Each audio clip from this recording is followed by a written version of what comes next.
அண்ணா வணக்கம் அண்ணா. இப்போ இருக்க இளைஞர்கள்லாம் வந்து நடிகர்கள் கட்சி தொடங்கிட்டாங்க அப்படின்னு சொல்லிட்டு அவங்கள பிரபலத்துக்காக கட்சி கொள்கைகள் பார்க்காம போய் சேர்றாங்க.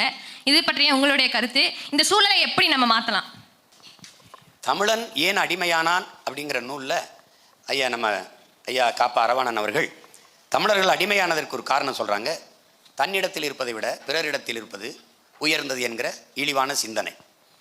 இப்போ நம்ம மொழியை விட ஆங்கிலம் அறிவுன்னு நினச்சிட்டு இருக்கிற மாதிரி ஒரு உதாரணம் சொல்கிறேன். ரெண்டாவது, தன்னின பகை.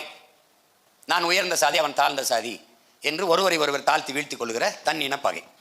மூணாவது, போர்க்குணம் இன்மை. முதலில் பண்பட்ட இனம் போர்க்குணமற்று போகும். அந்தனால இவன் போர்க்குணமற்று போயிட்டான். எதாக இருந்தாலும் சகித்துக்கிறான். விடுப்பா எதுக்குப்பா பிரச்சனை, விடுப்பா எதுக்குப்பா பிரச்சனைன்னு எல்லாற்றையும் சகித்து அடிமையாயிட்டான். அடுத்தது அவர் சொல்கிறது அளவு கடந்த திரைக்கவர்ச்சி.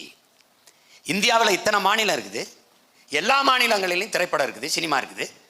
ஆனால் இந்த நிலத்தில் மட்டும்தான்